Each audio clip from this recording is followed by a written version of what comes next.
ケーオッケーオッケー。はい、帰ってきました。今日はちょっと簡単な実験をしてみたいと思います。で、買ってきた魚は同じ大きさのマダイが2匹、だいたい 1.2 キロぐらいのマダイを2匹買ってきました。養殖のマダイです。で、どんな実験かというと、いつもの凶器の血抜きでいつもの還流液、ちょっと今日は 5% じゃなくて 3% の食塩水の還流液にしたんですけども、それを流して普通に1匹は血抜きをします。で、もう1匹は何も入れない水道水、ここから出てくるだけの水道水を使って凶器の血抜きをします。で、その2匹をさばいて両方熟成してみてどういう違いが出るかっていうのをやってみようと思います。本日の食材は、うわうわうわうわうわ、ここで暴れんの、ここで暴れんの、よいしょ。養殖のマダイちょっと締めていきます。ちょっと動くな動くな、バタバタすんな。いくよ。しまった。で、神経締め。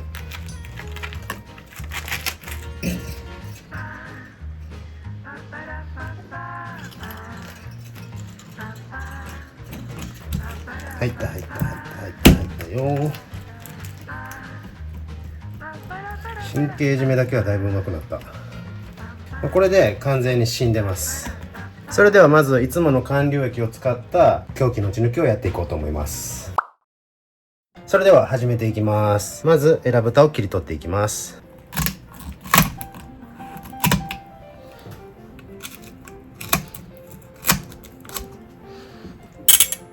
で、海藻機を使ってエラ豚を広げていきます。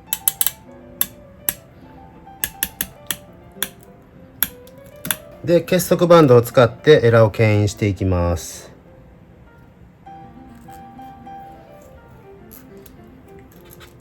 お、届かない。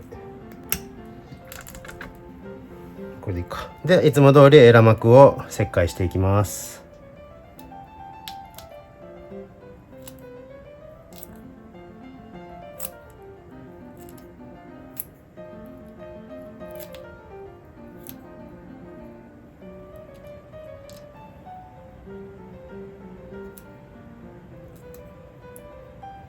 はい、見えました。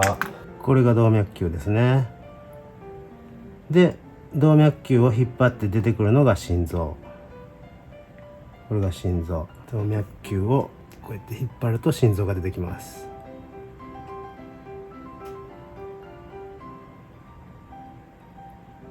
で、今回もバルーンカテーテルを使って血抜きをしていくので、この心臓をクランプします。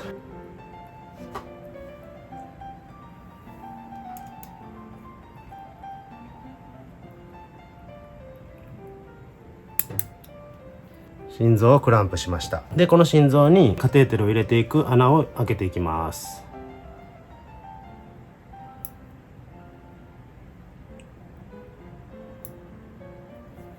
で、今回はそんなに大きな魚ではないので6フレンチの太さのカテーテルを入れていきます。入りました。バルーンを膨らませていきます。これでカテーテルが固定されました。ここでバルーンが膨らんでますね。で、これから血抜きをするのでまな板を傾けておきます。結束バンドを外しておきます。では送水開始していきます。送水開始。もうエラが白くなってきた。ちょっとポンピングで圧をかけます。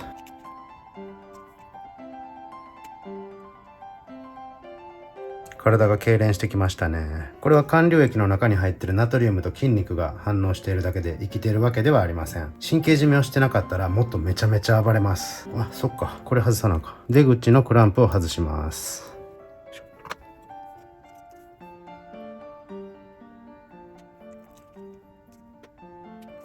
めっちゃ血が出てきました。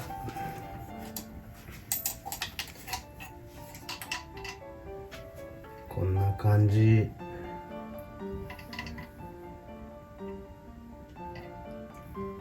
もうちょっと血が固まってきてますね。あ、今回クエン酸ナトリウム入れてない。だからか。クエン酸ナトリウム入れるの忘れてました。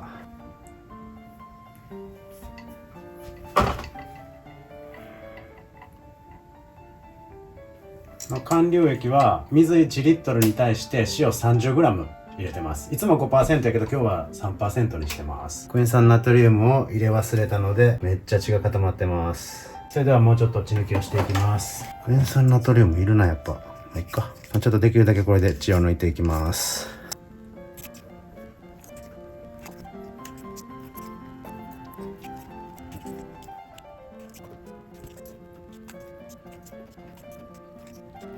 今だいたい 500cc ぐらい流しました。これで血抜きは終わります。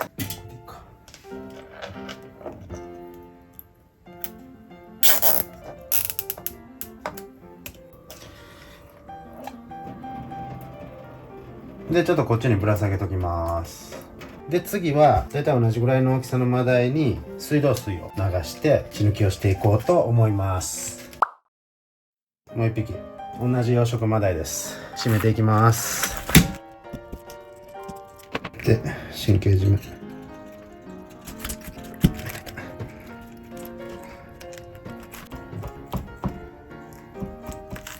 なんか色ちゃうな。それではこっちも血抜きしていきましょう。エラ豚を切り取っていきます。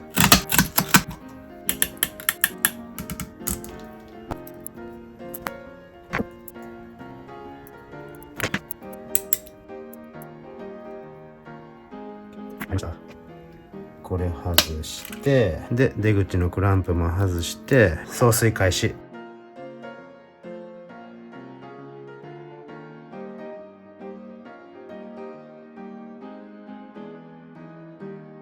だいたい 500cc ぐらい流しました。なのでこれで水道水入れた方の血抜きも終わります。同じようにぶら下げて水を抜いてでさばいて熟成していこうと思います。で見分けがつくように尻尾落としときます。血抜き中にねヒレを切るとそこから水が漏れるんで胸びれも落としときます。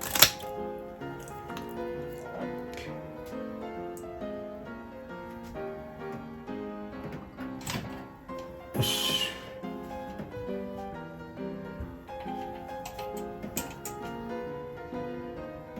エラだけ見たら水道水の方が白になってますね。あんま変わらんか。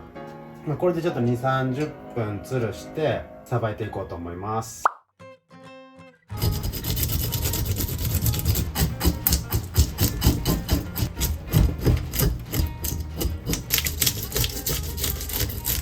両方鱗取りました。水道水の方がエラは白くなってますね。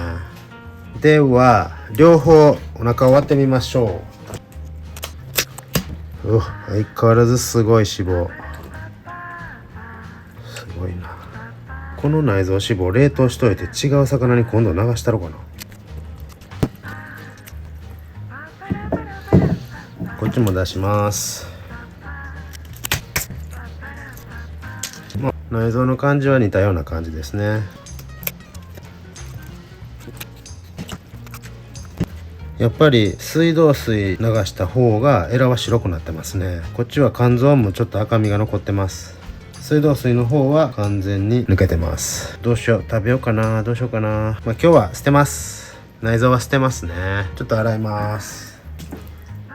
それではさばいていきます。魚のまま熟成してもいいんですけども、ちょっと違いが分かりやすいように酸化しやすい柵の状態で熟成していこうと思います。では頭を落とします。血合いか。すごい油。ちょっと血残ってますね、血合いに。まあでもこの辺腎臓そのものの色をしてますね。では3枚におろしていきます。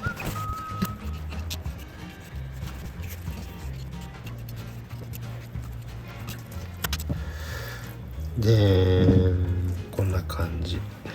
ちょっと血残ってますね。こういうところ抜けきってない。やっぱり肺大動脈から入れないと完全には抜けないのかもしれません。まあでも全身に管流液は入ってるはずです。3枚におろしました。で骨はもう捨てました。で、実験なんで片方は皮を引いて皮なしで柵で熟成しようと思います。皮目の酸化がどんな風になるのかそれがちょっと見たいので、これ1枚引けるかな。皮引いていきます。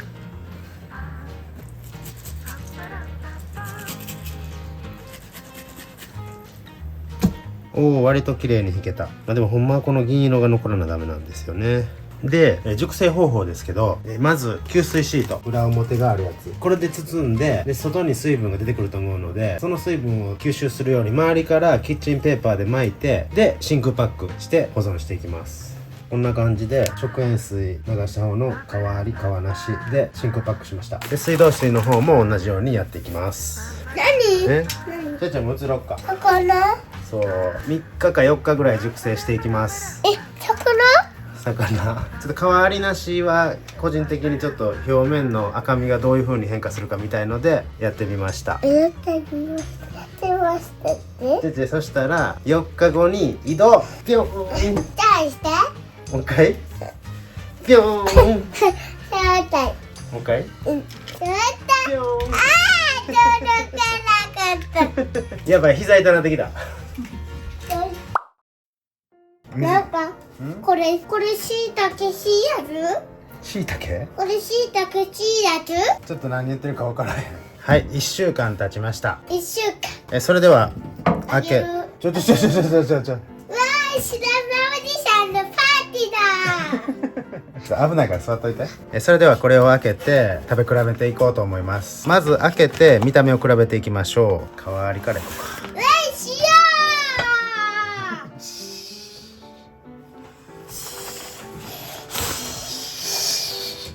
俺はね、お魚好き。真のお魚好き。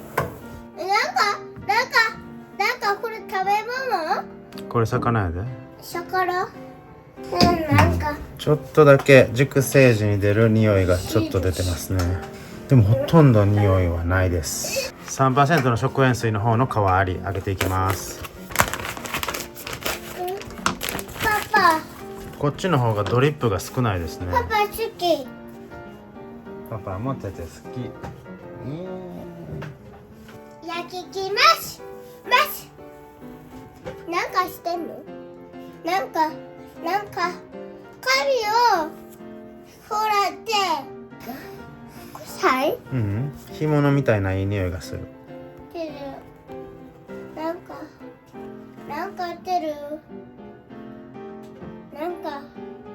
手でうんこした。うんこしたん？ほんまに？水道水の方の皮なし、ちょっと水道水の方の皮なしも開けていき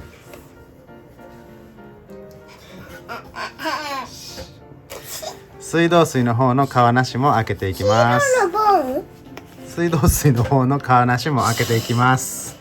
うるさいな。パパ大好き。パパもちゃちゃ大好き。ダダンダン吸水シートを外していきます。これちょっとおかしなお魚。こっち側もすごい綺麗。はい、最後に食塩水流した方の皮なし開けていきます。どうもすいません。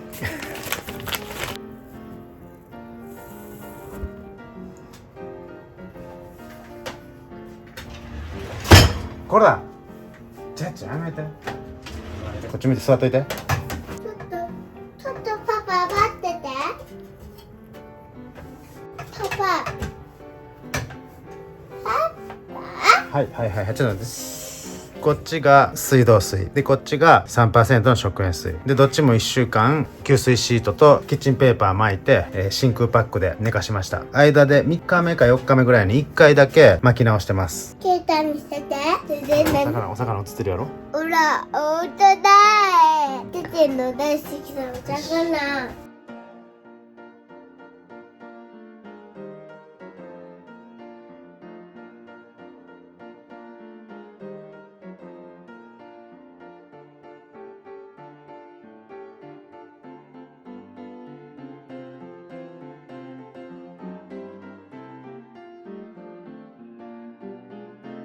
盛り付け終わりました。それでは被験者の方たちが来たようなので始めていきましょう。例えばそうです。で間に1回だけ巻き直ししてます。シートの。これはいいですか？いいよ全然いい。じゃあいただきます。こっちが A でこっちが B ね。はい、いただきます。お願いします。はい。めっちゃ多い。余計わかんなくないですか？わからんけど。毎点走ってるけど。かけると思って。感想の方が自信が変ならどうにそんなかけんねやろ。プレゼント用とかか。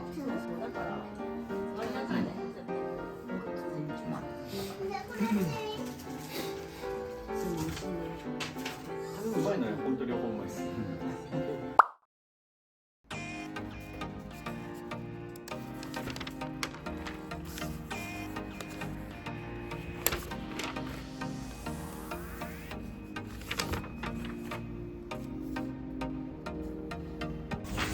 いろいろこういうアンケート書いてもらったんですけど、結果から言うと食感、硬さ以外に大きな差はなかったです。僕はちょっと先入観があるのでアンケートは書いてないんですけど、包丁で切る時に食塩水の方がしっかり弾力がまだ残ってて切りやすかったです。炙りとかはすごいもろもろで水道水の方が柔らかく切りにくかったです。ただみんなに食べてもらった結果は匂いと味は両方見分けがつかなかったということです。浸透圧を合わせずに水道水のみを流すと細胞が壊れてしまうっていうのが師匠と僕の主張なので、もう少し差が出ると思ってました。結果はこういう感じになってしまったんですけども、ただいろいろ仮説を立てました。締めてすぐの魚の細胞はまだまだ元気で丈夫なので、水道水少々流しても影響がないのかもしれません。硬さが違うっていうのはこれはこれで重要な結果だと思いますので、ちょっと他の魚種でもいろいろ試してみようと思います。次は、あんまり長期熟成には向かないとされているサバとか、あと青物は時間が経つと青物特有の酸味というかそういうのが出てきやすいので、同じように水道水で血抜きをしたものと食塩水で血抜きをしたもの両方処理してまた熟成して同じように食べ比べてみたいと思います。今回は、手伝ってくださった皆様誠にありがとうございます。また次回も手伝っていただくことになると思いますのでよろしくお願いします。今回はここまで。またいろんな魚で同じような実験をしていこうと思いますのでよろしくお願いします。それでは。